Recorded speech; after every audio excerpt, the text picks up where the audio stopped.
Gawsu keta ka son de fer an bɛ sigi kana kuma so kɔnɔ Abu Safunɛ jara min ye awai ka dɔn anw ka sergent i b'a fɔ a ye ko ne ko awai ka dɔn bɛ gardebu la Sitafa Kane awai ka dɔn nin waati in na a bɛ Sevare sergent do marifatigi do an b'a fɔ ka waliɲuman dɔn sabu maa minnu do jamana in a lakanabaw de do ni foli ka kan fɛn fɛn bɛ se ka kɛ sababu ye k'a bɛ se ka awai ka dɔn olu la nisɔndiya an b'a awai ka dɔn o de kɛ yalisa u bɛ se ka nisɔndiya Abu Safunɛ Dirisa Kuma la famille Madala Kuma Dirisa Kuma an ka foli ani tanu ni o bɛ ka ɲɛsin a fana ma k'a ni cɛsiri Lasana Kuma bɛ fo ka waliɲuman dɔn sanga ani waati walayi Madala Kuma ye frère walayi i y'o dɔn wa ɲamɛ baasi tɛ o kuma Dirisa kulo b'i la i t'a kɛ ɲamɛ i t'a kɛ ɲamato jalo an ka foli b'i ye Abu Safunɛ jara a bɛ ka dɔ kunnafoni a bɛ taa n'a ye télé la sabu kunnafoni awai ka dɔ a ka ca o ye caya dan ye ni Ala sɔnna ma i n'a fɔ awai ka dɔ an kɔni an ma se k'olu fɔ nka maaw k'u hakili sigi k'a dɔn k'a fɔ min ye awai ka dɔ kunnafoni a camanba de b'an bolo kɔrɔ an bɛ tɛmɛ n'a ye o kuma kunnafoni kun fɔlɔ n'an bɛ taa n'a ye directement o ye awai ka dɔn kunnafoni an b'a bɔ sɛbɛn kɔnɔ sɛbɛn min n'an ko a ma ko l'indépendant MBS ale de kuma bɛ Abu Safunɛ jara min ye awai ka dɔn sɔrɔsi minnu minɛ ne bɛ anw bolo surasi 49 Côte d'Ivoire awai ka dɔn o tɔgɔ la o surasiw bɛ anw bolo an kelen bɛ k'u minɛ Mali kɔnɔ yan kabiri juillet kalo tile 10 san 2022 o de siratigɛ la u minɛna yɔrɔ min o bɛ awai ka dɔn aéroport Modibo Keita Bamakɔ Senu a b'o ko fɔ a ko anw ka ministre min bɛ yen a ye sɔni sigi a kan k'a faranfasiya bɛɛ k'a dɔn k'a fɔ Mali anw tɛ kɛlɛ ɲini maa si fɛ anw tɛ guerre ɲini maa si fɛ janko tɛ ni e kɛra anw tenkudugu ye yalima an gɛrɛfɛ jamana ye a ka gɛlɛ awai ka dɔn anw k'a fɔ k'an bɛ kɛlɛ de laɲini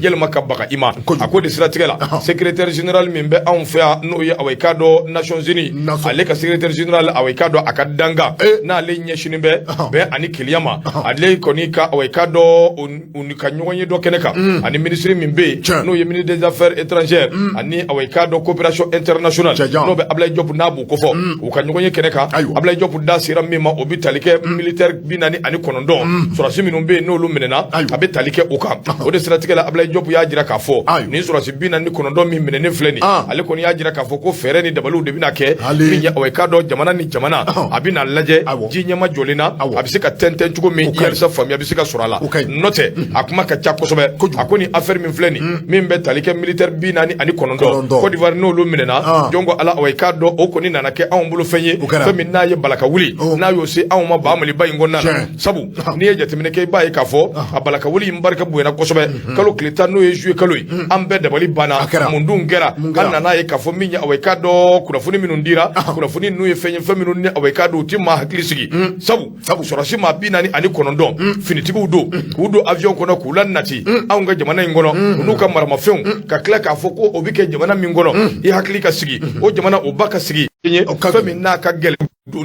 ka ɲɛsuma Koniwari a n'a ɲɔgɔnna caman o de siratigɛ la min ye awai ka dɔn militaire minnu nana ni Ivoiriyɛnw awai ka dɔn ka ɲɛmaw n'u bɛ ka kuma a kan ka kuma sugu bɛɛ fɔ an ka ji dɔɔni kɛ an goliji la jisuma n'an y'o ko la Abu Safunɛ jara a ka ca Ala fɛ an bɛ ɲɔgɔn faamuya sabu ninnu minnu filɛ nin olu kelen bɛ ka u sɛmɛ awai ka dɔn jɛkulu minnu na k'a fɔ ko nin sɔrɔsi ninnu nana o jɛkulu de hukumu kɔnɔna na ɲinini kɛra ɲininkali kɛra awai ka dɔn ɲininkali ni ɲinini ninnu bɛɛ taara wolo fɛn kelen na sabu a jirala k'a fɔ min ye awai ka dɔn élément nationaux de soutien o minnu kan ka na awai ka dɔn nin sɔrɔsi ninnu ko awai ka dɔn u bɛ o de hukumu kɔnɔna na ministre Ablaye Diop y'a jira k'a fɔ awai ka dɔn n'o tɛ ɲɔgɔn sira la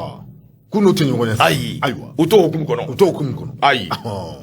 o tɛmɛnen kɔ ka bɔ yen ko contrat min bɛ yen n'o bɛ awai ka dɔn ni Allemagne fana ni ɲɔgɔn cɛ cikan dɔ fɛ o fana awai ka dɔn MINUSMA n'o ye Nations Unies k'u ko k'olu tɛ awai ka dɔn o fana kalama nin fɛn fɛn filɛ nin min ye awai ka dɔn a ma sɔrɔ dɔwɛrɛ fɛ ministre ye laɲiniw de kɛ min ye awai ka dɔn MINUSMA maaw fɛ k'a dɔn nin ko in ye mun ye aw ye nin kɛ mun na ninnu nakun ye mun ye sabu an minnu yɛrɛ bɛ yen n'u nana anw fɛ jamana in kɔnɔ anw yɛrɛ t'a dɔn ninnu nana fɛn min na si ma fɔ an ye sɛbɛn ma d'an ma an ti foyi den kelen an t'a kalama awai ka dɔn nin ko la fasiri kaba a ko min fɔlen filɛ nin ministre y'a jiru la k'a fɔ nin ko in di dɔwɛrɛ ye koyi min kɔni kɛra bɛɛ b'a dɔn a man ɲɛ nka Mali ani Côte d'Ivoire ni ɲɔgɔn cɛ o fana y'a dama ko wɛrɛ ye bɛɛ b'o fana ɲɛdɔn o kuma fɛɛrɛ ni dabaliw de bi kɛ jɔn ko ala awai ka dɔn médiation minnu wulilen don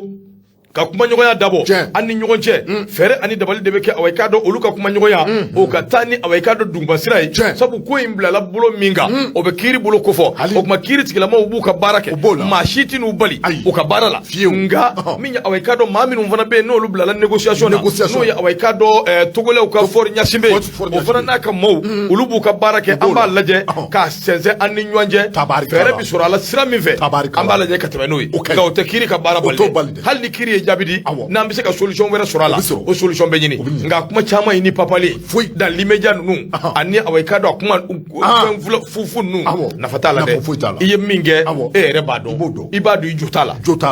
ni jo t'a la jɔnko ala fɔba o malo man di dɛ o tuma na jɔnko ala fɔ i kana na kɛ sababu ye k'an n'an balimaw an sinjiw an ni away ka dɔ an sigiɲɔgɔnw an furuɲɔgɔnmaw k'an kun kari ɲɔgɔn na o ma ɲi dɛ tɛ pas bon e ka maa 49 cɛ ka na n'o ye wali jamana kɔnɔ ten avec des armes hali jamana min ye batɛmɛsira ye o tɛ sɔn o ma kuma tɛ jamana min na a contrôler i n'a fɔ dutigi tɛ tigi tiɲɛ yɛrɛ la o tɛ ɲa dɛ ka tila tuguni ka dafasa gɛlɛn nati a bɛ nin de kɔnɔ a bɛ nin de kɔnɔ a bɛ nin de kɔnɔ nin bɛ kalama nin bɛ kalama ka tila tuguni ka conseil de sécurité sigi nkalon yɛrɛ ka yɛrɛ bɛ min dɔn vraiment an k'a lajɛ sa a kan ka lajɛ farafinna marabaw k'a lajɛ koyi k'a lajɛ o kana jamanadenw bila ɲɔgɔn na a banna ala ala k'a ni sababu fasiri filɛ MBS away ka dɔ ale ka fasiri don an y'a bɔ l'indépendant kɔnɔ o ka bidon bɔli i bonya b'a la n k'u fama bɛ généralement général Boubacar Sagara n denkɛ away ka dɔ a nan bɛ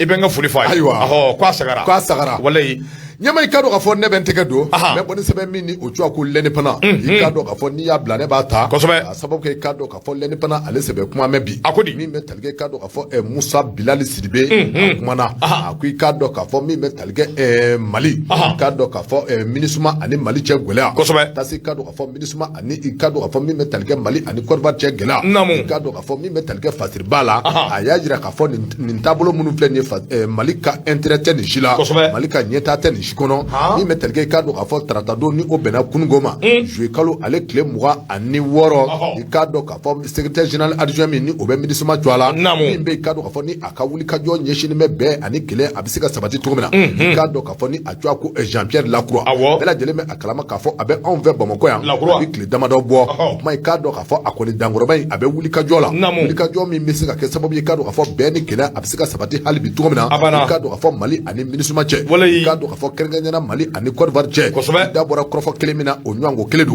min bɛ tali kɛ i ka dɔn k'a fɔ ninnu ye lajɛrɛ kɛ lajɛrɛ in senfɛ i ka dɔn k'a fɔ a kumana fɛn belebeleba min kan o de ye fɛɛrɛ ni dabali bɛɛ lajɛlen ka se ka tigɛ Jean Pierre Lacroix a ko i ka dɔn k'a fɔ fɛɛrɛ ni dabali bɛɛ lajɛlen kan ka se ka tigɛ walasa i ka dɔn k'a fɔ retour à l'ordre constitutionnel walima i ka dɔn k'a fɔ retour de l'état l'administration n'o ye i ka dɔn k'a fɔ Mali a baarakɛ cakɛdaw i ka dɔn k'a fɔ Mali a région n'a dugumisɛnninw bɛɛ lajɛlen kɔnɔ min bɛ tali kɛ i ka dɔn k'a fɔ forobaca kɛyɔrɔ minnu bɛ yen olu ka se ka segin o nɔw la i ka dɔn k'a fɔ MINUSMA kɔni nakun ye anw fɛ yan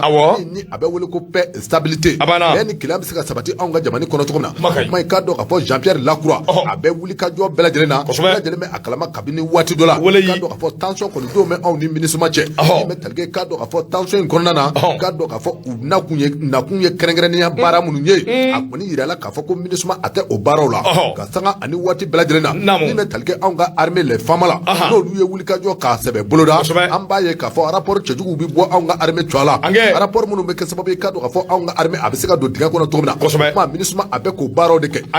nka n'i y'a ta k'a lajɛ a fɔra k'a fɔ ko MINUSMA a nakun ye min ye hali ni a y'a sɔrɔ k'a fɔ u nakun tɛ ka jadimaw k'olu kɛlɛ nka a fɔra k'a fɔ cogo min na u kan ka fɛɛrɛ ni dabali bɛɛ lajɛlen kɛ min bɛ se k'a to i k'a dɔn k'a fɔ bɛɛ ani kɛlɛ a bɛ se ka sabati jamana kɔnɔ cogo min na kuma i k'a dɔn k'a fɔ ka don kɛlɛkɛla filaw ni ɲɔgɔn cɛ h'a ka jan population civile population lambda i k'a dɔn k'a fɔ ni o ye sigidaladenw ye u bɛ se ka olu lakana cogo min na a kɔni yirala k'a fɔ MINUSMA kabini u cunna anw ka dugukolo in kan kabi san 2013 ka se fɔ bi ma nin waleya min fɔtɔ filɛ nin ye ni o y'u ka baarakɛtaw ye a maliden caman b'i yɛrɛ ɲininka k'a fɔ ko MINUSMA a nakun kɛra mun ye anw ka jamana in kɔnɔ ka d'a kan a yɛrɛ k'a fɔ ole kɛ MINUSMA a ka kɛ sababu ka tasuma fa k'a yɛrɛ k'a fɔ ko MINUSMA ka baara kɔni kɛmɛ ka tasuma k'a don anw na Basiriba ka fɔla i ka dɔn k'a fɔ sanga ni waati ni wulikajɔ kɔni sabatira an ka armée maaw fɛ i ka dɔn k'a fɔ tua can fɔlɔ a bɛ bɔ côté min na i ka dɔn k'a fɔ ko o ye MINUSMA ka rapport ye kuma i ka dɔn k'a fɔ min bɛ tali kɛ premier ministre la Dr Sokɛli Kukula Mayiga a ko i ka dɔn k'a fɔ n'a ma ɲɛ k'a fɔ ko MINUSMA u ka rapport u ka mandat a goyara ka san kelen fara a kan baara minnu bɛ i ka dɔn k'a fɔ ni u kan ka o kɛ i ka dɔn k'a fɔ ko bɛɛ lajɛlen bɛ a kalama k'a fɔ u man ka baara foyi kɛ anw ka jamana in kɔnɔ sɔrɔsi kunna bilen ni anw ka sɔrɔsiw tɛ o kalama Masiri filɛ nin ye an ye min bɔ i ka dɔn k'a fɔ indépendant kɔnɔ Musa Bilali Sidibe ale ka sɛbɛn a ɲɛna kuma ka ɲi an ka taa awɔ kuma ka ɲi ayiwa an ka wari wari jira kɛ wari tɛ de fɛn in jɔ yan fɛ wari fin mɛ dɛ a finna dɛ a sɛgɛnna dɛ i tɛ nin fili nin bɔra jufa min na nin fili ka jumɛn fili a ka haramuya nin fili n'i bɔra n'i ka 200 ye bangi la a kura non plié o bɛ min sɔrɔ nin t'o sɔrɔ a ka haramuya o tɛ tiɲɛ ayi maa tɛ nin minɛ ni ala cɛ o tɛ tiɲɛ i ka non plié ayi gasu filɛ nin ani ne ka nin wari bɛ dun gasu ani lajɛ sa ayi ka nin ka 200 a n'a bɔra bangi la sisan ni kura ye a ka na n'a ye ani nin an b'a da ɲɔgɔn kɔrɔ wari ti kɔrɔ o wari ni ala cɛ a valeur bɛɛ ye kelen même valeur Maru ni se ka ni wari in bɔra yɔrɔ min nin bɛ bila njufara de koyi ayi DG wari i tɛ dɔrɔmɛ sɔrɔ nin na DG ko nin tɛ DG wari n ye animateur de ye n tɛ DG n bɛ animation de la a dira ma kan don de la nin tɛ DG wari ye ni n bɛ n ka bureau kɔnɔ kuma min o kuma de n ye DG barafɔ kana 200 di yan sɔgɔma in na n ka te min barafɔ de ye nin bila ka na a ma bila ka na dɛ barafɔ y'a di yan de k'a bila ka na o ye bamanankan wɛrɛ de ayi bon kana kow ɲagami a barafɔ ye nin di ayiwa barafɔ ma nin di barafɔ y'a di ne de ma ayi dɛ a ka haramuya a y'a di an ma ayi ni ala cɛ barafɔ y'a di ne ma mais barafɔ jɔlen filɛ vitre kɔfɛ bɛ ala 200 an bɛ journal kala 200 tɛ bɛrɛ bɔ k'a bɛ kɛlɛ nɔfɛ sa barafɔ de an de bonya barafɔ ala k'an to ɲɔgɔn ye k'an bonya tɛ dɛ barafɔ y'a fɔ k'a jɛya n ka 200 i ye nin sisan ni ala cɛ tɛ nin sɔrɔ bete ma nin ye voilà bete ko tɛ dɛ ne ye Madu Mayiga de ye 200 nɔfɛ k'i ja wuli ten Adama Jara barafɔ an ka balafɔla belebele don an b'a fɔ ka waliɲuman dɔn ni ala sɔnna ma te min bɛ yen n'a bɛ koɲuman ko fɔ nin b'o min ja o damadamani sɔrɔ ne k'o min ja wala n b'o dakuruɲɛ kelen kɛ barafɔ i ni ce ni ce an ka fɛn yira nin bɛ te a yira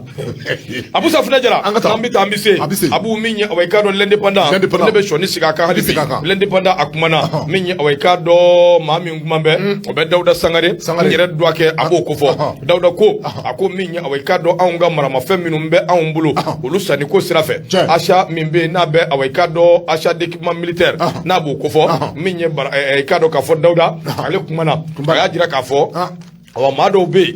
Abu Safinɛ ko wulikajɔ bɛna kɛ olu nɔfɛ i k'a dɔn min bɛ wele ko mandat d'arrêt international o bɛna da olu kan ne k'u sɛlɛ i k'a dɔn dɔɔni ni ka na n'u ye jamana kɔnɔ sabu an mɛnna an bɛ turuturu la an mɛnna an bɛ i k'a dɔn kumamisɛnninw na nka nin sen in a na kɛ i n'a fɔ a gosira sa min ye tiɲɛ i k'a dɔn o bɛ lakodɔn a ko n'i y'a jateminɛ min ye i k'a dɔn mandat d'arrêt international i k'a dɔn k'a fɔ k'o kɔni o na bila ni maa kɔfɔlen ninnu kama sabu maaw dɔw minnu i k'a dɔn a yɛrɛ k'a fɔ anw ka armement ko min bɛ yen n'a fɔra ko ka taa a san o armement ko ninnu maa ninnu kɛra sababu ye ka i k'a dɔn o kumaniya jamana ka sɔrɔ ma o kɛra sababu ye ka i k'a dɔn hɛnɛmu min bɛ se k'a to jamana yɛrɛ i k'a dɔn a kana sago sɔrɔ a k'o de siratigɛ la maa minnu ko don a fɔlɔ ye jɔnni Usain Bolt o ye premier Usain Bolt ye jɔnni a fɔ Usain Bolt cɛnna bɛri ou bien bon ale fana ale ye numéro 2 o y'a numéro 2 ayi ale ye numéro 3 Usain Bolt numéro 1 o ye Bubu Sise de Usain Bolt numéro 2 o ye Karimu Keita ye Usain Bolt numéro 3 o ye Kulubali kɛ ye Usain Bolt numéro 4 o jɔn ye a bɛɛ bi yan n b'a bɛɛ f'i ye a bɛɛ ɲɛ b'u ja la a ko o tuma na maa minnu bɛ yen ni wulikajɔ kɛ b'u nɔfɛ ka se k'u nɔ minɛ sabu i k'a dɔn anw ka armement ko la u nɔ yera a la i k'a dɔn siga kɛ b'u la u bɛna ka n'a ɲininka u dalakan na nka u bɛɛ lajɛlen kɛ bɛ Usain Bolt de ye o de y'a to ko in gɛlɛyara a ko kelen docteur Bubu Sise ale kɛra premier ministre ye finance a y'o kɛ ka tɛmɛ jamana in kɔnɔna na a ko o ka bɔ yen min ye politique maa dɔ fana bɛ yen ni o ye ministère de la défense n'a y'a kɛ ka tɛmɛ Cɛma Ibɛri Kulubali ale fana i k'a dɔn wulikajɔ bɛ a nɔfɛ anw ka ministre de l'économie et des finances o kɔrɔlen dɔ bɛ yen i k'a dɔn a fana ye politique maa ye Mahamadu Ikɔr Jara wulikajɔ kɛ bɛ a fana nɔfɛ ani anw ka banki dɔ bɛ yen i k'a dɔn o ɲɛmakɔrɔ n'o bɛ Babaliba kofɔ ni maa minnu filɛ nin BMS o ɲɛmakɔrɔ don i k'a dɔn k'a fɔ wulikajɔ o bɛna kɛ ni maa kofɔlen ninnu bɛɛ lajɛlen nɔfɛ a ko n'i ye jateminɛ kɛ dans le cadre de la lutte contre la corruption yuruguyurugu ɲaamilijugu minnu bɛ yen n'u ye jamana nafolo a hɛnɛmu ka jamana kɔɔri ka jamana tonomi ka jamana girew kari ka jamana siyon kari ka nafolo manjima i ka ka fɔ Abu Safunɛ Jara nunu y'an tɔɲɔ dɛ siga t'a la dɛ n'u nɔ yera la nin ye tɔɲɔlikɛlaw ye o kuma an bɛ don min na i ko bi Dawuda Sangare l'indépendant a ko wulikajɔ kɛ n bɛ awa i ka dɔn nin maa kofɔlen ninnu de nɔfɛ sabu maaw do a ko kɔni bolokɔnɔni sinbu ma k'a jira k'a fɔ mandat d'arrêt international awa i ka dɔn Cour suprême ale kɔni bɛna o da yalima a y'a da ka ba yɛrɛ u nɔfɛ a ko maa minnu ko don i n'a fɔ an bɔra ka minnu fɔ Dr Boubou Cissé ale kɔni ye awa i ka dɔn finance a y'o gérer o ma dogo maa si la wa ministeriya n'o ye premier ministeriya ye a y'o kɛ jamana in kɔnɔ o bɔlen kɔ yen ministre de la défense cɛman Iber Kulubali a fana nɔ yera awa i ka dɔn nin ko ninnu na sabula siga kɛn bɛ a la a ko dafɛ ancien ministre de l'économie et des finances Mahamadou Igor Jara ani ka dɔn an ka banque min n kɔrɔkɛ don dɛ ayi non fana ye Zoma ye dɛ comment kana nin fɔ yen a faama bɛɛ bɛ se ka kɛ kelen Zoma ye cogo di e somaw e soma yen ta ye a ne ma f'i ta dɛ donc ça fait siga kɛn bɛ e somaw de la k'olu de ye jamana ci bon siga kɛn bɛ la mais a ma fɔ ko a y'o de f'i ye siga kɛn b'a la siga de kɛn bɛ mais a dɔw la mais i soma kɔni don Zoma don il est Jara. Ah d'accord. Alors, problème t'a la. Comment? Ne ta yi somaw don. An ko ki somai o ta fari. Alors, awɔ. O ndai. Awɔ ko ta. Bon, sika kɛmɛ la mais o ta yira ko a nɔ minɛ mɛ dɛ.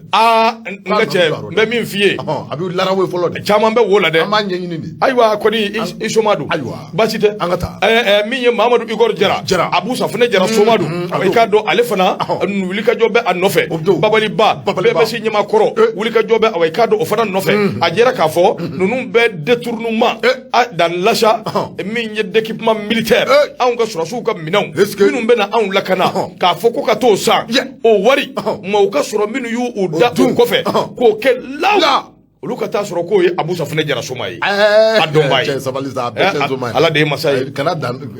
ala de ye masa ye ala ka bon fasiri kaba ko a ko ninnu caman bɛ yen ko a yira k'a fɔ k'u nɔ bɛ sɔrɔ nin ko in na a ko n'i ye jateminɛ kɛ Kiri Bunagu ka a jirala k'a fɔ pôle économique et financier de Bamako olu kɔni kɛn bɛ ka wulikajɔ kɛ dossier yɛrɛ datugura karaw min ye aw ka dɔn ka sɔrɔ ka mandat d'arrêt international ani national k'o da u nɔfɛ minnu bɛ Bamako yan tɛgɛ bɛ da u kan caw minnu fana bɛ yen n'u ti Bamako n'u tan bɛ kɔsɔkɔsɔ Abu Safunɛ an bɛ wuli u nɔfɛ dɛ an bɛ wuli u nɔfɛ. O ka kɛ dɛ. O sera. An bɛ wuli u nɔfɛ. K'u nɔfɛ. A ko n'i y'a jateminɛ ni affaire min filɛ nin a yera k'a fɔ min ye awa i k'a dɔn affaire in kɔni a tibitaba o barika bonyana kosɛbɛ sabu maa caman bɛ yen n'olu ye disibaw ye jalatigiw don u caman bɛ yen Abu Safunɛ u nɔ yera nin ko in na sabu awa i k'a dɔn siga kɛn b'u la kosɛbɛ généraux b'a la ani graditigibaw caman awa i k'a dɔn olu bɛ a la o de siratigɛ la min ye awa i k'a dɔn an ka ministre de la sécurité kɔrɔ min bɛ yen n'o ye général Bemba Keita ye Abu Safunɛ a bɛ bolo la. Bemba Keita ni affaire kelen in na ayiwa ni affaire kelen in na a bɛ bolo la Bemba a ko ka bɔ yen min ye chef d'état-major de l'armée de l'air général Bamba Abu a fana bɛ bolo la Sulemani Bamba ni affaire in n'a minɛna Sulemani Bamba i b'a sɔrɔ o don Bamba de sɛbɛnnen don Bamba don a ko ka bɔ yen l'ex-directeur de la direction du matériel des hydrocarbures et des transports de l'armée général Drabo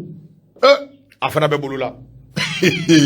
Abu Safunɛ ninnu bɛɛ minɛnen don ni affaire in de la affaire minnu y'a ye k'a fɔ anw ka SN Bolt dɔw bɛ yen olu tan bɛ kɔsɔkɔsɔ u dɛsɛ bɛ ka ye Boubou Cissé SN Bolt numéro 1 ale bɛ 100 mètres kɛ 5 secondes o cɛ 5 secondes kɔsɔkɔsɔ sen ka di dɛ a bɛ boli dɛ a Boubou Cissé fulakɛ taara cobi fulakɛ a y'a digi a ye fila bɛ se boli la kɔrɔlen cɛman Iber Kulubali kɔsɔkɔsɔ ala n'i ye Bitɔn na wuli bi a ba cɛman Kulubali Kulubali don wa a ma ja caman bolo Mahamadou Igor Jara ni Babali Ba ale taara taxi la ninnu tɔgɔw de bɛ sen na fasiri filɛ l'indépendant Dawuda awa i k'a dɔn Sangare n yɛrɛ duwakɛ nin y'a ka fasiri i bonya b'a la ayiwa ɲɛma i ka dɔn k'a fɔ indépendant n'i y'ale bila o tɛ de indépendant don Musa Sissoko Kuramarindaw k'a ka foli b'i ye tabarikala ɲɛma n'i ye indépendant n'i y'ale bila ko k'a f'i ye ko procureur Touré k'a ka hiji banna k'a bɛ Bamakɔ yan k'i cogo dɔn Touré bɛ yan kɛ Touré nana a nana kelen a ma se ka tile fila kɛ yen walasa Touré bɛna dɛ walayi Mali kɛra il était temps dɛ a fɛn fɛn bɛ Côte d'Ivoire nin dossier min wulilen filɛ minnu bɛ kan ka taa minɛ maa 49 ye ni nin ko in bɛ sɔn ka da ɲɔgɔn na a bɛ da Telimani Iber taara Telimani na Iber taara Telimani na dɛ dɔw yɛrɛ ko k'a tɛmɛna an ka nin sira cɛjugu ninnu fɛ yan n ko Garibali maa dɔw y'a fɔ ye k'u y'a ye ko di ko a kɛmɛ ka Sabati burumuso u bɛ min haidara ka manu ni dina manu be Burumusi fɛn fima min kɛ o kunna ni jabu oh kɛmɛ ko do ko a kɛra Fatumata ye buli hacena ibe kulubalikɛ taara ko ala ka ni sababa u taara ayiwa bismillah an ka taa ɲɛma i ka dɔn ka fɔ ne bɛ n tɛgɛ don mais bɔni sɛbɛn min ni o cogoya ko le soir de Bamako i ka dɔn ka fɔ Umaru Angoyiba ale ka sɛbɛn nɔ don Umaru Angoyiba i bɛ mun ni mun tɛ ko i ma gɔlɔba ye a sera de namu gɛlɛya sa ɲɛma tɛ ko i ma an ka taa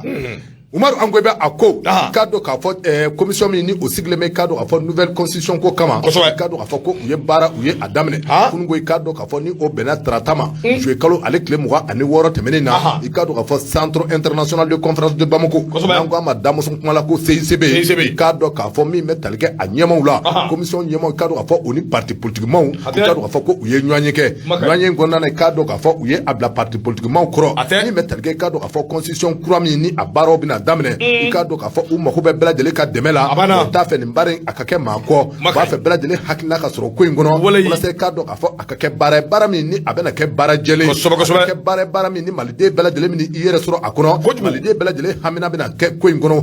parce que i b'a fɔ i k'a dɔn k'a fɔ ni o ye Umaru Angoyiba o y'a jira k'a fɔ ko commission min ni o sigilen bɛ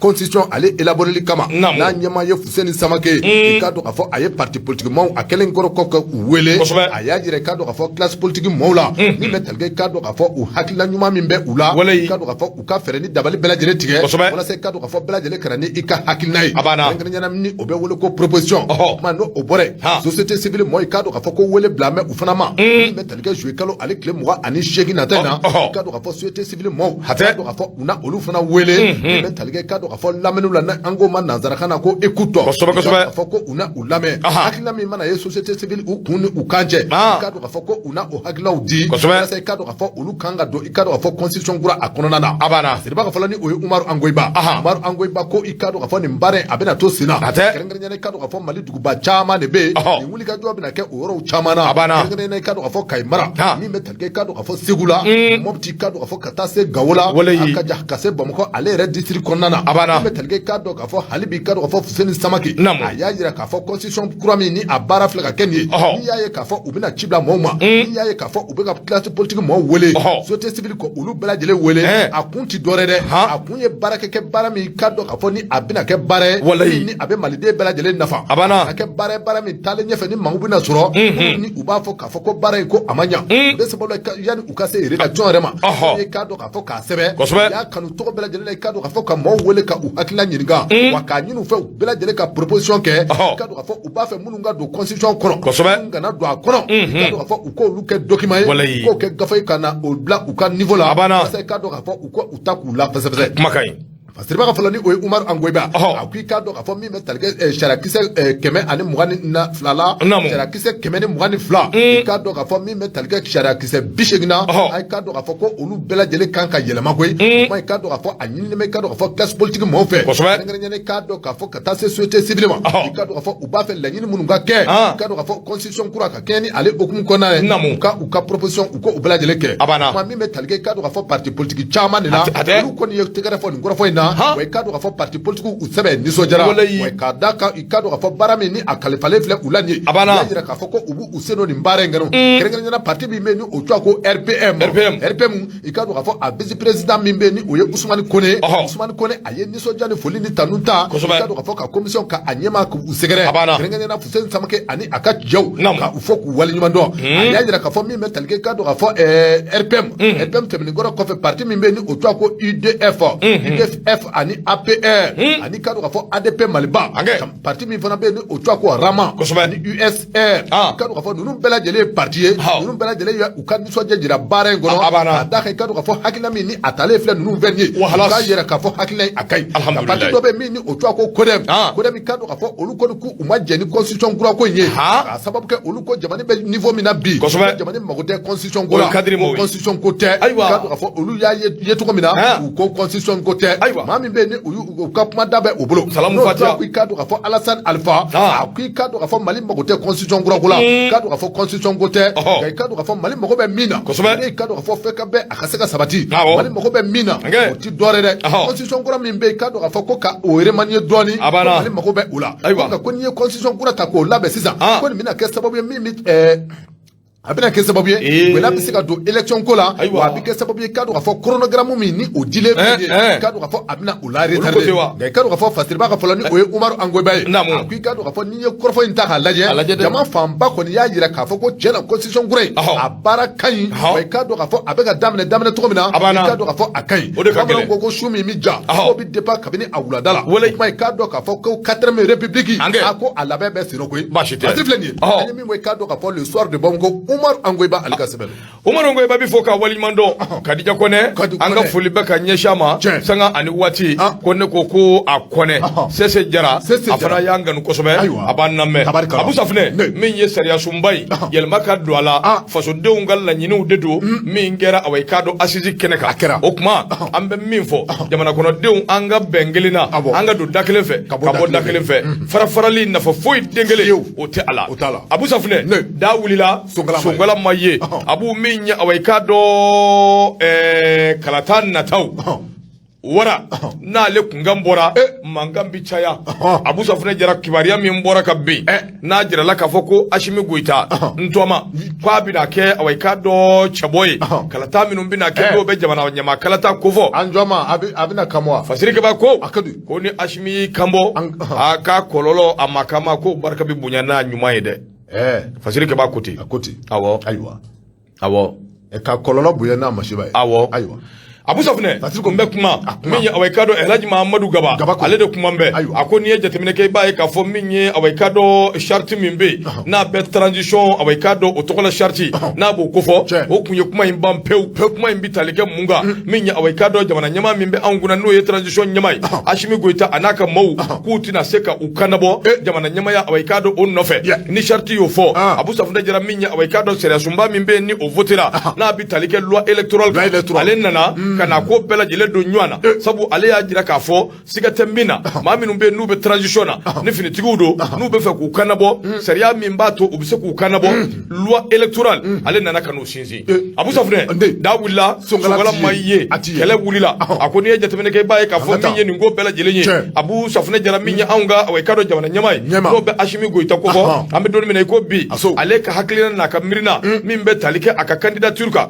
maaw kɔni sigilen bɛ k'a kɔnɔ maa si ma fɛn mɛn a da a ma fɛn fɔ nka a ka awɔ i ka dɔn ntamani kan dumaniw olu bɛ fan bɛɛ lajɛlen fɛ bɛɛ bɛ k'i ka i ta fɔ ko min ye awɔ i ka dɔn Asimi ye k'a bɛ se k'i kannabɔ ni ka kɛ awɔ i ka dɔn jamana ɲɛmaa ye a ko tiɲɛ don colonel Asimi Goyita tiɲɛ don min ye awɔ i ka dɔn maa don min jama bɛ a nɔfɛ bi o ye jamako da ye sabu n'i ye ko ta k'u lajɛ i b'a ye k'a fɔ Asimi min ye awɔ i ka dɔn a y'i bɛ ka waleya dɔw de kɛ waleya minnu b'a to jama yɛrɛ bɛ tugu a nɔfɛ kelen Asimi awɔ i ka dɔn min ye forces armées maliennes olu ka awɔ i k'a dɔn monter en puissance a siga tɛ maa si la fo n'a kɛra fasoden kelen kelenninw ye n'o tɛ bɛɛ b'a dɔn bi kɔni hali maa min tɛ maliyɛn ye o b'a dɔn k'a fɔ ko armée monter en puissance aw tɛ wuli kuma tɛ dɛ waleya de don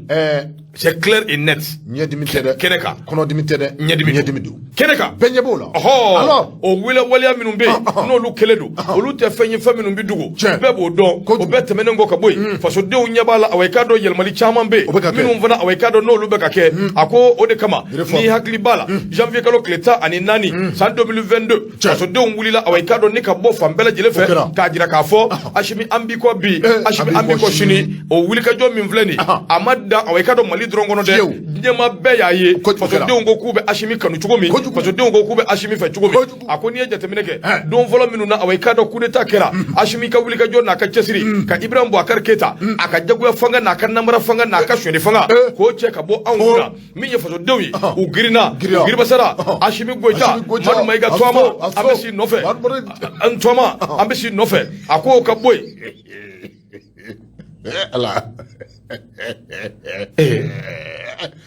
Comme an ka taa o kuma i man kɛnɛ a ye foyi tɛ na yala de dɛsɛ ka yɛlɛ i yɛrɛ ma ten Baru Maïga 3. Hashimi Goïta. Baru Maïga 3. Fasirikaba. Fatino ye El Hadji Mamadou Gabaye. Akoni ye jatemineke. Iba ka fo Hashimi. Wuli ka jo min ba nofe. O de ato ma chama be. Minu ngoni ko. Kaka misalita jamana nyama korola. No be colonel Amadou Toumani Touré ko fo. General du. Nga wati bina Amadou bina fangala. Colonel ATT 91 92. O wati na aye yel malu deke. Aye 91 ke ka 92 ke. Aye kalata labe. Kati labe o ko fe ka seikana kana ka sanda awe kado ko ke jamana kono wa atara 2002 ama kamani akololo ama ke fu ye sabu foto de umbela jele be kumba no fe ako colonel Hashimi Goïta ulu hakilla ka fo na bi feki kanabo atete ya ke chugomi Hashimi kanga aketi nga akatamani dumo aka awe kado jimbe kandumani ulu ko ni wuliledo yelma ulu bina seka jenai ulu be kala nyini minge Hashimi ka bo ulu kamangoro yelma ulu kere dani fe ka fo ka be mawere tu e kana fo election were kani presidenti wa Hashimi ka tamani kanduma no bina jeno wa tamani kanduma olu ti fe akata de olu be fe de u ka kadi ni wati na Hashimi wo fe da Hashimi onzores voilà onzores directement voilà ambe don mene go bi ako awaykado mado wulle do kaba minu ngoni be ka nyini ka fo Hashimi Goïta akake candidat yelsa mi mbise ka to awaykado bara minu damina olubse ka tanya chugomi akonga soro mimbe no ye kololoy ako jate mine ke baw chama mbe oluko ni kembe ka awaykado ko ilaje jinyama jole na koyi sabu awaykado ambe don mene go bi ko imbe tabulo minga Hashimi ani sediawo ani mawere ko kuma ka minu vo oni mimbe ka lanyini bi kelendede akoni jate mine ke charte de la transition diawo ani to bebe naka ka dira ka fo Hashimi tise ka ke candidat Hashimi yere dron te koy minye transition ma minu mbakono ashit se ki kanabo onga loi électorale onana kala ko bishi basa ka dira ka fo transition mo ni mimbe feki kanabo ko sariya ubi mo sharafu na be awa o sharobi akona tara kirib naguka ko intibi taba barka bisonga bunya kosobe nangwamba ke chuko dola amangambi bunya kosobe akonga ni nya ko ni do ni ngo imbe tabulo minga iko bi ka kalaje jinya ma jolena ka jamana imbaski jamara kono dum be ka dum da kelefe ka bodda kelefe akwa Hashimi awikado akati labe ni kanna o de kay kosobe nonde na ya korbo ninje akuma bichade sabu minya awikado bolongono boli bina chaya awikado fangatile mo bibu nofe akololo bina chaya okaboy awekado kiribu na gufana ka amangambi na chaya wa minye kofe mo ufana ano luka ko ufana obina bisibasa ango ni taye fasiri kala Alhaji Mamadou Gaba ni nyaka fasiri abuso funa jara soir de bongo ko bido boli ibunya bala tabarikala ni hagla kay aywa domi ay favorite on ça fait comme ambe feka ka président no benetima ntoma koni anjoma sage gasu ya fo sogmedena gasu nane privilatika kenyo ako ale gasu ne abu Mamadou Maïga ani Hashimi Goïta ko ambela jeli chama ne ti so law ne ka jugu atite o sa ade be jugu akela na tro ala en fami bana Kenya iba fo de ko anjama ako tike iba fo shinya kele ko anjama kuma bashi de iba fo ko ntoma ne toma de do ni fana toma do ni ya ka gafita do me afo ki toma ne ta boshila hawa bana nyema ikaro ka fo ne bentege do damino adama jeliba ko ka do ke ko bete wa ala kanwa na ala suna ala kanwa Amadou Jara fana befu bismillah ngata nyama ikaro ka fo mentege do ne boni sebe min ni o twako le nouveau réveil cadre ka fo ni nye Adama Coulibaly ale ka sebe no do ma akui cadre ka fo ben le cerveau bela jele me o do ni yere wolo debout sur les remparts cadre ka fo yere wolo debout sur les remparts Adama ben le cerveau Adama Jara ben le cerveau cadre ka fo ale o nyema doye do ko ke no ye Adama Jara ben le cerveau cadre ka fo o be wuli ka jo bala wuli ka jo enti dore de yani septembre kalo kle mois ane flache mi talike cadre ka fo ministre u ka kuso nu ka kasaw bisika fere ni dabali bela jele tigato mina cadre ka fo ka bo anga jamani kono ben de cerveau Adama Jara cadre ka fo u be wuli ka jola kabini wati dola bela jele me akalama ka fo mi me talike anga faga amarabawla ulu ni cadre ka fo ministre maw wal me cadre ka fo jien tombaw cadre ka fo u ye mi me talike ministre akamandala ye akuraya mi me talike cadre ka fo sangele banyango nana fara cadre ka fo ministre aleka cadre ka fo aka mandakan mi ni o wala kele fleni ni mabbe cadre ka fo ben le cerveau Adama Jara mu ka jere jekulu mi ni abe wole ko yɛrɛwolo debo sur le rempart i ka dɔn k'a fɔ a ma bɛn u ma a ka ja jamana kɔnɔden caman de fana bɛ yen waleya in ma bɛn u ma koyi i ka dɔn k'a fɔ maa dɔ bɛ yen ni o cogoya ko David Claude David Claude i ka dɔn k'a fɔ nin ye lamɛrikaw ka cɛden ye min ni a sigilen bɛ anw ka jamana in kɔnɔ a bɛ san caman bɔ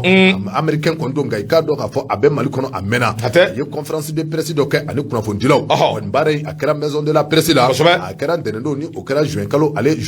tile 25 don i ka dɔn k'a fɔ conférence de presse in senfɛ a ko i ka dɔn k'a fɔ a na kɛ ni dalu jɔnjɔn bɛ adama bɛɛ le cerveau bolo ka da kan ale kɔni ka miiriya la a y'a jira k'a fɔ ni a ma kunnaja min bɛ tali kɛ i ka dɔn k'a fɔ ni MINUSMA ni o taara ka bɔ anw ka jamana in kɔnɔ e ko i ka dɔn k'a fɔ hakilina wɛrɛ tɛ tubabu bilen la hakilina wɛrɛ min ti dɔwɛrɛ dɛ o de i ka dɔn k'a fɔ intervention de l'OTAN i y'a dɔn k'a fɔ OTAN o y'u ka jɛrɛjɛkulu ye jɛrɛjɛkulu min ni o bɛ lamɛrikaw ka ja ka taa se tubabulakaw ma u fana bɛ jɛrɛjɛkulu u faralen bɛ ɲɔgɔn ka tɔn min na u bɛ o wele ko OTAN ma i ka dɔn k'a fɔ ni bɛɛ le cerveau n'u ye wulikajɔ k'a sɛbɛn boloda i ka dɔn k'a fɔ MINUSMA a ka bɔ anw ka jamana in kɔnɔ hakilina min bɛ ninnu na don nataw la e ko o tɛ ne a ma ɲɛ k'a fɔ ko MINUSMA ni a taara ka bɔ Mali in kɔnɔ ninnu na fɛɛrɛ ni dabali bɛɛ lajɛlen tigɛ walasa OTAN a bɛ n'i jɔ ko MINUSMA nɔ la wa subahanallahi ala k'an kisi ala kana mɛn ba caya a tɛ k'an ɲɛnɛ a kana k'an ɲɛnɛ dɛ siga t'a la o tuma min bɛ tali kɛ i ka dɔn k'a fɔ conférence la n'o ye i ka dɔn k'a fɔ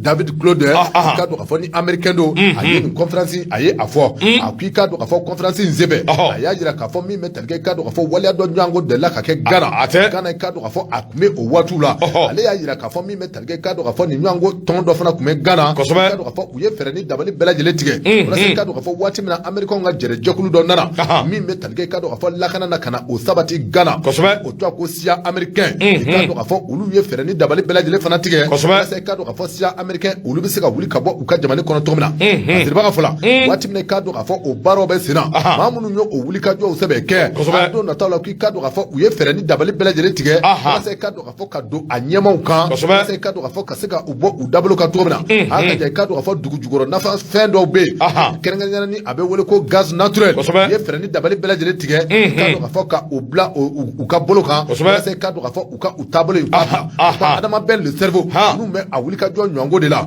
u ma u janto u yɛrɛ la n'u ma janto kɛ u yɛrɛ la i ka dɔn k'a fɔ don nataw la u bɛ tubabulakaw walima i ka dɔn k'a fɔ américain ani tubabulakaw u bɛ fɛɛrɛ ni dabali bɛɛ lajɛlen tigɛ a ka jan n'a ma ɲɛ k'a fɔ ko MINUSMA a taara ka bɔ anw ka jamana in kɔnɔ u n'a fɛɛrɛ ni dabali bɛɛ lajɛlen tigɛ min bɛ tali kɛ OTAN la u ka se ka na sigi MINUSMA a nɔ la koyi Patrik filɛ nin ye an ye min bɔ i ka dɔn k'a fɔ le nouveau réveil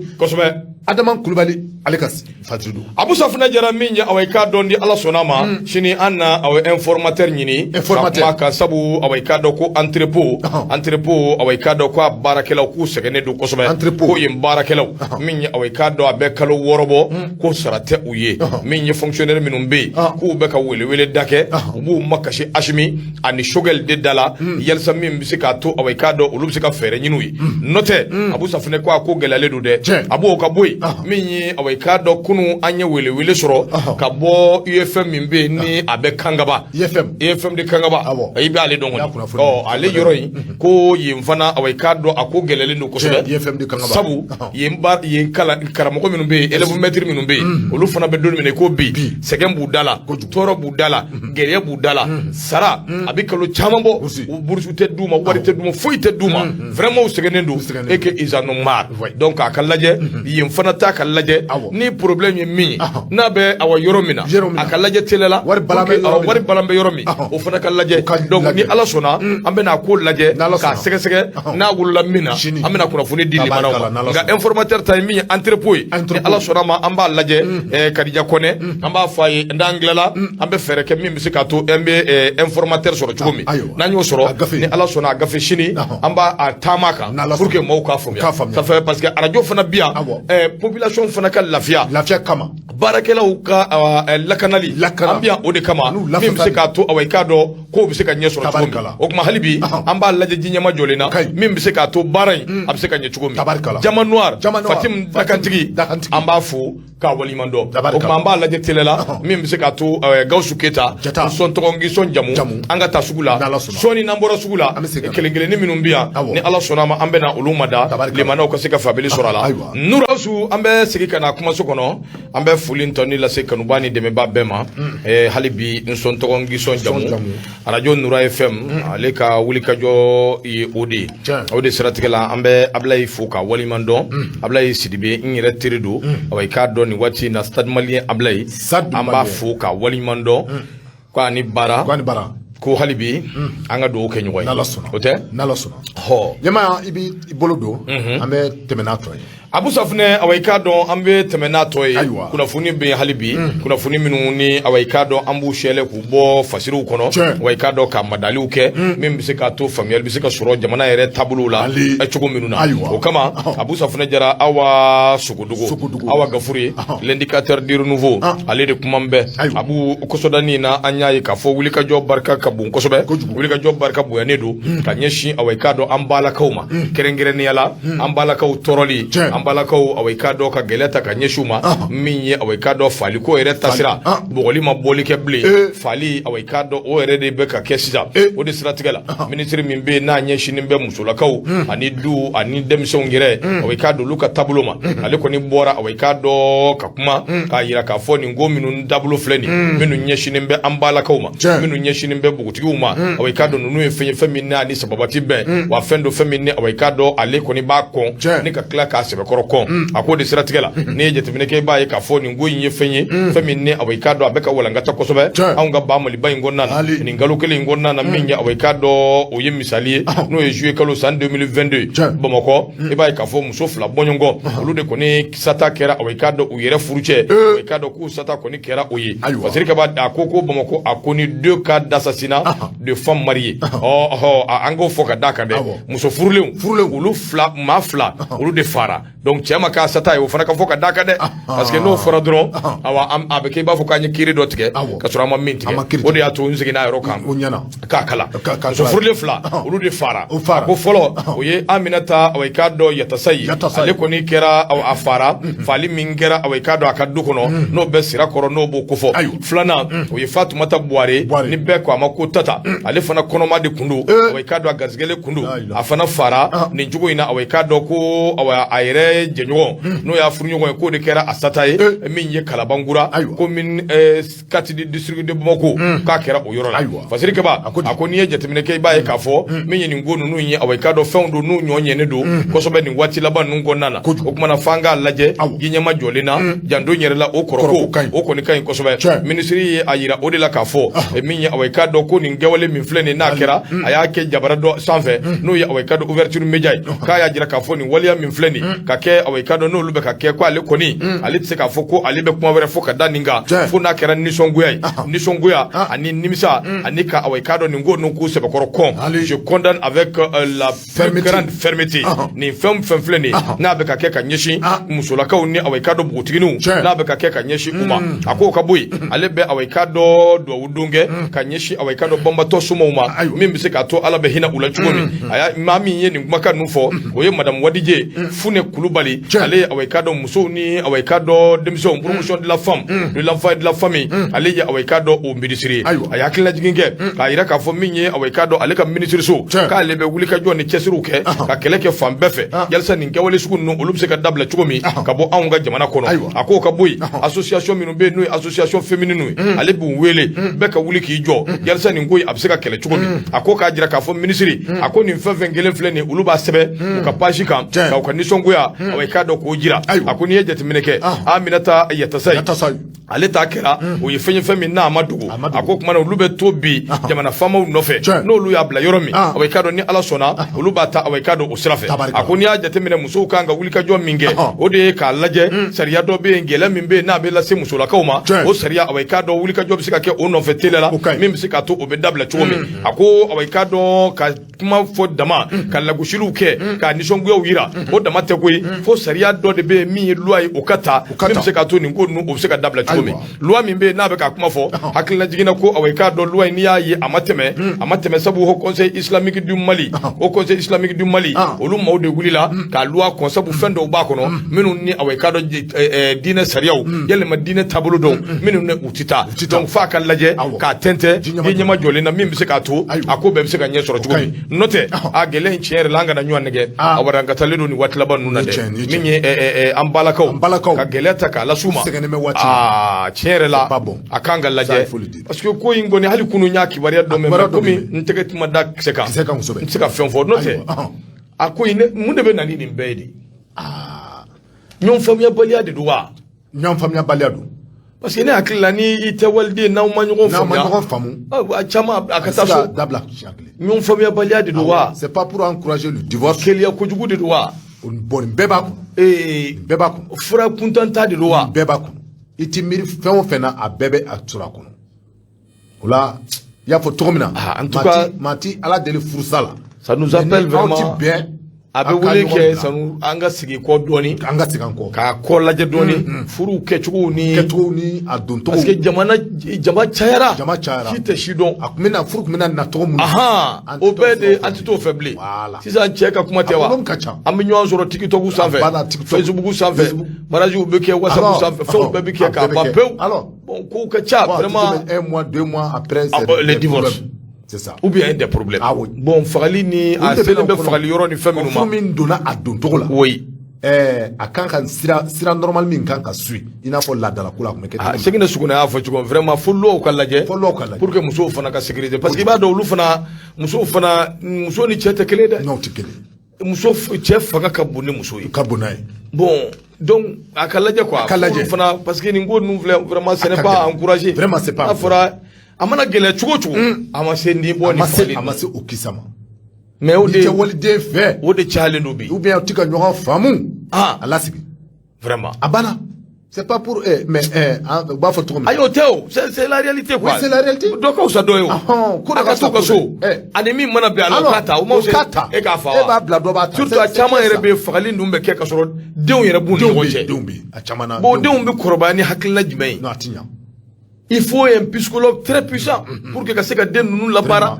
parce que ninnu minnu bɛ sɛbɛn dans les journaux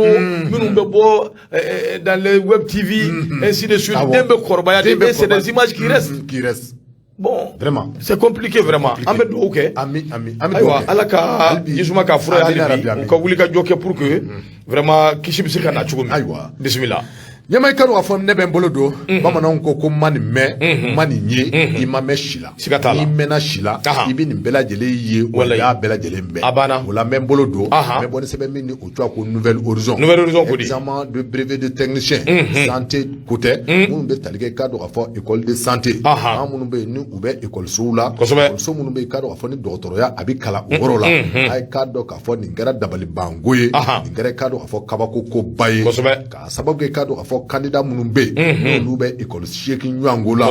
seegin minnu bɛ yen k'a dɔn k'a fɔ ni ninnu ɲɛ k'a dɔn k'a fɔ u bɛ ka denmisɛnninw kalan k'a dɔn k'a fɔ san kurukara a musaka bɛ bɛn fɛn o fɛn ma k'a dɔn k'a fɔ nin ekɔlidenw ye o bɛɛ lajɛlen sarako ye nka i k'a dɔn k'a fɔ san laban examen min ni o kun kan ka daminɛ walima ni a daminɛna kabini ntɛnɛndon tarata ka se bi ma n'o y'a tile 3 ye a na to sen ka se fɔ jumadon ma a ye k'a dɔn k'a fɔ école seegin minnu k'a dɔn k'a fɔ ni u ka sɛbɛnkow ma labato walima u ka sɛbɛnkow ma la fɛsɛfɛsɛ a ka dɔn k'a fɔ a ekɔlidenw ma se ka kalan kɛ ma se ka examen kɛ k'a sababu kɛ u ka ekɔlisow ka papier ko ye ministre min bɛ yen k'a dɔn k'a fɔ ni o ye madame Sidibe Dedew Samake madame Sidibe Dedew Ousmane madame Sidibe Dedew Ousmane i k'a dɔn k'a fɔ ale ye ministre de l'éducation ye ministre de l'éducation nationale min bɛ tali kɛ k'a dɔn k'a fɔ a ye baara in waati min na a daminɛna a taara k'a dɔn k'a fɔ lycée Ibrahima Lila Banangabugu min bɛ tali kɛ k'a dɔn k'a fɔ enveloppe fɔlɔ olu dayɛlɛla a ɲɛna a y'a yira kabini k'a dɔn k'a fɔ o waati la min bɛ tali kɛ k'a dɔn k'a fɔ ekɔliso minnu bɛ yen k'a dɔn k'a fɔ ni u ka sɛbɛnko kuma dalafa ekɔlidenw bɛɛ lajɛlen kɔni ka dɔn k'a fɔ ko u gɛnna ka bɔ sali kɔnɔ waati min na i ka dɔn k'a fɔ u tɔgɔ bɛ liste de candidat kɔnɔ kɔni sɛbɛn danganiya bɛɛ lajɛlen bɛ u bolo k'a fɔ ko olu kɔni na examen u na a kɛ i ka dɔn k'a fɔ nin kɛra balankɔrɔkoba ye nka i ka dɔn k'a fɔ fɛn min don i ka dɔn k'a fɔ a siɲɛ a bɛ ekɔlisotigiw la a sababu kɛ i ka dɔn k'a fɔ a kɔni fɔra kabini waati dɔ la ko ninnu ka wulikajɔ bɛɛ lajɛlen kɛ walasa i ka dɔn k'a fɔ u ka ekɔlisow bɛ se ka lakodɔn cogo min na lakodɔn sɛbɛnw création ouverture sɛbɛn fɔlɔ i ka dɔn k'a fɔ k'u ka fɛɛrɛ ni dabali bɛɛ lajɛlen tigɛ walasa i ka dɔn k'a fɔ u bɛ se ka na ni a sɛbɛnw ye cogo min na u ka ekɔliso a bɛ se ka lakodɔn cogo min na minnu filɛ nin ye i ka dɔn k'a fɔ u ma o baara in kɛ a kɔni yirala k'a fɔ san tɛmɛnenw na ni ekɔliso ninnu i ka dɔn k'a fɔ kabini waati dɔ la u ni ekɔliso wɛrɛw bɛ jɛ ka baara in kɛ k'a sababu kɛ i ka dɔn k'a fɔ u bɛ tɔrɔmɔ jɔnjɔn dɔ sara olu ye dibi la walasa u ka ekɔlidenw ka se ka composer cogo min na i ka dɔn k'a fɔ ɲinansan kɔnɔ u bɛ wari min sara olu ye i ka dɔn k'a fɔ u ye olu fana kɔniya o la u ma sɔn ka o sara olu kɛra sababu ye i ka dɔn k'a fɔ ni u ka denmisɛnw ma se ka composer u ma se ka ɲɔgɔn da k'a kɛ koyi a kɔni yirala k'a fɔ ekɔliso seegin kɔni ko don minnu ni ka dɔn k'a fɔ u bɛ dɔgɔtɔrɔya kalan kan k'a kɛ i ka dɔn k'a fɔ u ka ɲɔgɔndanw bɛ senna u ma se ka a baaraw kɛ ekɔliden ninnu ka dɔn k'a fɔ ninnu kɔni somɔgɔw ani ekɔlidenw u ye fara ɲɔgɔn kan u y'a boloda i ka dɔn k'a fɔ ko u ye démarche caman kɛ ministère yɛrɛ a kuru kɔnɔ bɛ tali kɛ i ka dɔn k'a fɔ fɛɛrɛ ni dabali bɛɛ lajɛlen ka se ka tigɛ olu ye walasa i ka dɔn k'a fɔ olu bɛ bila u ka makanba kɔnɔ u ka minɛnw kɔnɔ cogo min na kuma min bɛ tali kɛ département ministériel la n'o ye minisiriso yɛrɛ ka cakɛda ye cakɛda min b'a dɔn k'a fɔ ni olu ka baara ɲɛsinnen bɛ i ka dɔn k'a fɔ examen ko ni concours ko ma olu kɔni bɛ hakili jagabɔ la walasa i ka dɔn k'a fɔ ekɔlidenw cɛ dɔ fili nana ekɔliden minnu filɛ nin ye i ka dɔn k'a fɔ ninnu tɛ fili tigiw ye mais ekɔlisotigiw i ka dɔn k'a fɔ olu ye fili tigiw ye i ka dɔn k'a fɔ département a kɔni bɛ ka fɛɛrɛ ni dabali bɛɛ lajɛlen tigɛ walasa i ka dɔn k'a fɔ ekɔliden minnu filɛ nin ye don nataw la ninnu bɛ se ka kɛ bɛ se ka fara ɲɔgɔn kan cogo min na walasa i ka dɔn k'a fɔ k'u ka ɲɔgɔn da k'a boloda a danna o baaraw bɛ sen nɔ ani o tɛmɛna ka bɔ yen min bɛ tali kɛ ekɔlidenw somɔgɔw ani ekɔlidenw yɛrɛ la u bɛ ka fɛɛrɛ ni dabali bɛɛ lajɛlen tigɛ ko in laban ko a bɛna t'i yɛrɛ sɔrɔ kiri a bunakun kan koyi a sababu kɛ i ka dɔn k'a fɔ ekɔlidenw ye san wari bɛɛ lajɛlen sara ka ban siga t'a la dɛ i k'a dɔn k'a fɔ ekɔliden fɛn o fɛn bɛ yen i ka dɔn k'a fɔ ni olu guɛnnen filɛ ka bɔ kilasi kɔnɔ nin ye ninnu bɛɛ lajɛlen kɔni ye u ka san wari bɛɛ lajɛlen sara ka ban i ka dɔn k'a fɔ u dɛsɛlen filɛ nin ye ka examen kɛ nka département kɔni o hakili a juru caananen don a sababu kɛ i k'a dɔn k'a fɔ u bɛ ka miiriya ɲumanw ta k'a lajɛ ekɔliden ninnu bɛ se ka bila u ka makanbaw kɔnɔ cogo min na u baaraw kɔni ko u bɛ senna ministère la nin waati in na walasa i ka dɔn k'a fɔ ekɔliden minnu ni u gɛnna ka bɔ kilasi kɔnɔ k'a sababu kɛ u ka ekɔlisow ka papier ntanya ye fɛrɛ ni dabali bɛɛ lajɛlen bɛ ka tigɛ walasa i ka dɔn k'a fɔ nin ekɔlidenw u bɛ se ka composer don nataw la Fasiri filɛ nin an ye min bɔ nouvelle horizon kɔnɔ Mamadu S Tarawele ale ka sɛbɛn Abu Safinɛ nin ka taa kiiri bunaku kan a ti bali maa la sabu n'i ye jateminɛ kɛ nin bɛɛ clari n'i k'i bɛ nin classer i b'a classer kojuguya dɛ sabu min ye vol b'a la o vol b'a la suyɛni b'a la ka don maa ni hakili cɛ o fana b'a la sabu aw de ye école dayɛlɛ k'a fɔ denmisɛnw ɲɛna u kana kalan kɛ k'a fɔ kalanden somɔgɔw ɲɛna u kana n'u denw ye ka wariw sara ka ko bɛɛ kɛ ja aw yɛrɛ b'a dɔn tigitigi papier tɛ aw bolo min bɛ aw autoriser aw ka se ka examen kɛ examen de fin d'année kɛ bon yuruguyurugu ni ɲagamini minnu tun bɛ kɛ école ta sira fɛ fɔlɔ olu de bɛ ka dabila donc bɔ bɛ ka kɛ fɛn caman de kalama. Donc, mettez-vous vraiment en règle. Et n'a pas d'attirer règle là. Il faut libérer les enfants. Il faut libérer les enfants. Il faut que mais examen c'est le fléné. Bon, ni solution manière c'est ça. C'est les enfants qui doivent casser et récolter. Maintenant, l'État doit s'assumer. Parce que nous nous sommes mingeni. Avec des personnes balikadou. Maintenant, sanctions kaga kemi. Il faut que ça soit des sanctions exemplaires.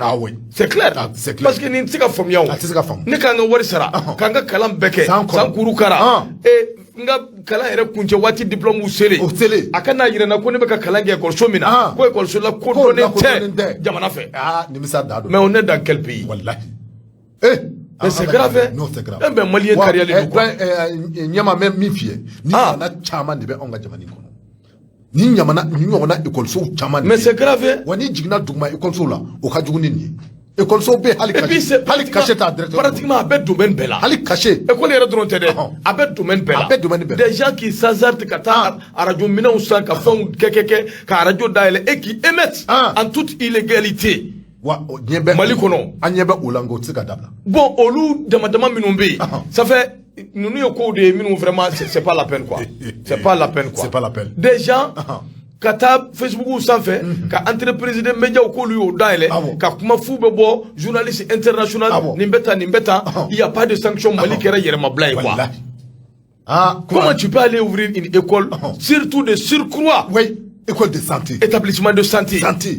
ah kabako donné mais c'est grave ni ma yira k'a fɔ ko minnu bɛ ka former ni école so ninnu na maa ka sigi a kan k'a fɔ ninnu ye réparateur de ye c'est clair ah oui réparateur ma doyama tɛ mais ni ma yira k'a fɔ ko hali baara yɛrɛ sabanama a sɛbɛnama tigɛ ni école so la bon il faut que jamana fana k'a jɔ a jɔ parce que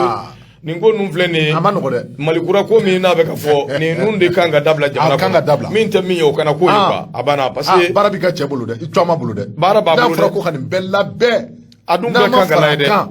ni dugumamɔgɔw ma fara kan ɲɛmaa tɛ se ka nin bɛɛ ye o ɲɛmaa de tɛ se ka yeli kɛ ka se fɔ nin niveau ma san kurukara ekɔliso ninnu na ekɔlidenw bɛ min sara dɔ b'a 200 kan vraiment san o san 200 ani kɔ école de santé ninnu na. Bon, vraiment, je crois que nin ko min filɛ nin anw bɛ k'a fɔ tan jamana yɛrɛ b'a conséquence dɔn minnu fana b'a école la olu fana kan ka conséquence dɔn u kan k'a dɔn a kan ka lajɛ parce que ko ninnu dɔw filɛ nin n'i ma su bɔgɔ ɲɛnama t'i tɛmɛ dɔn dɛ c'est valable pour tout le monde. jamana bɛ sariya minnu fɔ jamana ko minnu ka kɛ il faut k'a ka kɛ ten an ka taa o sira fɛ bɛɛ k'i sen da yɔrɔ dɔn a banna voilà c'est ça ala k'a ni sababu bɛn Abu Safunɛ bi ta in an b'a da Ibrahima Jakite an b'i fo k'i waliɲuman dɔn vraiment i ni baara ka foli lase Sega Keyita ma Sega ko nin ye a dɔgɔkun kelen ko ale y'a jateminɛ ko BT a ka absence BT yɛrɛ kumana min ye a yɛrɛ kumana awɔ a yɛrɛ yɛlɛla walayi a bɛ sanfɛ voilà donc a yɛrɛ bɛ sanfɛ ko ka o bɛ sɛrini kɛ o nom de Asimi Goita parce que ko ne do quoi donc o ye ne yɛrɛ tɔgɔ ye quoi voilà Cambali Gimbayara ale y'an kɔrɔkɛ ba ye a bɛ sanfɛ Cambali Gimbayara bi an b'a fo ka waleɲuman dɔn an b'a fɔ a ye merci pour le soutien parce que a yɛrɛ b'an suit ni an dérapera ni sira bilala Cambali o bɛ se k'an bilasira k'an n'an hakiliw yira ɲɔgɔn na donc Cambali Gimbayara an b'i fo ka i waleɲuman dɔn k'a f'i ye ni baara hali bi ala ka sijani kɛnɛya d'a ma ala ka ɲɔgɔn ye o nɔgɔya Haruna Bagaga an ka foli ni tɔnni bɛ ka ɲɛsin a ma sanga ani waati sali Silamagan Traoré ale bɛ Muti a fana b'an lamɛn Tumani Adama Kɔnɛ an ka foli ba ye a ko k'a b'i yɛrɛ fo kosɛbɛ Nura FM sanfɛ an bɛ foli lase kanuba ni dɛmɛba bɛɛ ma Abu Safunɛ sini o ye don duman dɔ ye an bɛna ɲɔgɔn sɔrɔ kunnafoniw caman olu bɛ kɛ an bolokɔrɔ k'a lase limanaw ma an bɛ foli ni tɔnni lase bɛɛ lajɛlen ma Masegene Keyita Ayida Magaji a furumuso Musa Sisɔgɔ Kuru Amarindaw Musa an ka foli ani tɔnni o bɛ ka ɲɛsin a ma Nura FM awɔ i k'a dɔn o sanfɛ ka foli ni tɔnni lase kanuba ni dɛmɛba bɛɛ ma Elhaji Seguba Samake Pere Oto an b'a fana fo ka waleɲuman dɔn Amadi Jalo an ka foli ni tɔnni bɛ ka ɲɛsin a ma a fana bɛ pari a b'an lamɛn ni Ala sɔnna sini an bɛ ɲɔgɔn sɔrɔ ka kumaso kɔlɔsi Yakuba Gindo k'a fo ka waleɲuman dɔn ka foli lase Yusuf Sisɔgɔ ma Jibril Jabate an b'aw bɛɛ fo an bɛ ba jɛnɛ fo madame Sisɔgɔ k'a fo ka wale ba jɛnɛ sa madame Kulubali an ka foli ba ye ba jɛnɛ ko ne ko a dabele ka foli ni tɔnni lase n yɛrɛ terikɛ ma min ye awɔ i k'a dɔn Zumana Sampi Amidu Sampi balimakɛ don kiriya ko mɔgɔw don an ka foli b'u ye Zumana Sampi ko ne ko awɔ i k'a dɔn n b'a fo ka waleɲuman dɔn sabu a fana olu ye baarakɛla minnu ye u bɛ an ka domaine kɔnɔ u ka agrément b'u bolo mais o fana ils ont des problèmes ça des problèmes bɛ niveau bɛɛ de la donc f'a ka lajɛ ji ɲɛma jɔlen na o kuma Zumana Sampi an b'ale fo ka kɔrɔkɛba yɛrɛ n'o ye Amidu Sampi ye k'ale fo ka waleɲuman dɔn k'a yira bɛɛ lajɛlen na k'a fɔ min ye awɔ Ami Mariko a fana tun bɛ yan nɔ ka taa se awɔ i k'a dɔn maa min bɛ yen n'o bɛ tali kɛ Mariam Arama an ka fana fo ka foli lase Gawusu Keyita ma an ka directeur de programme ani directeur technique et matériel an ka fana fo ka waleɲuman dɔn fan dɔ fɛ an bɛ foli lase Gafure Awa ma Awa Fane an b'a fo ka waleɲuman dɔn k'a ni cɛsiri Abu Safunɛ Jara ye Madu Adama Mayiga ayi Madu tɛ dɛ Mamadu Adama Mayiga Maimunatu den Gafurujama Kamara kuma ɲɛna Gawusu i bɛ nɛgɛw bɔgɔti n'a y'i diya kana baara yɛrɛ kɛ bi tɔ in na fo sini 10 heures an ka ɲɔgɔn sɔrɔ a gafe o ye kɛlɛ ayiwa kuma n'a y'a diya kana baara kɛ bi bilen n'a ye nɛgɛw bɔgɔti o t'a ka ko ye ne ma tila jamana to yen sa ayiwa komi ale ye jinɛ ye ko ninnu b'ale de bolo Gawusu an b'i fo i ni baara Ala yɛrɛ jatigɛ ma ka n'u bɔgɔti jɛmukan wɛrɛw bɛ yen baroni bɛna sigi jɛmukan wɛrɛw fana bɛ yen ko wɛrɛw bɛ yen o tuma Ala ka ni sababa bɛn a k'an bɛn sini ni Ala ka jɛ ye hakɛto bɛ nin kan sali Ala Mahamadu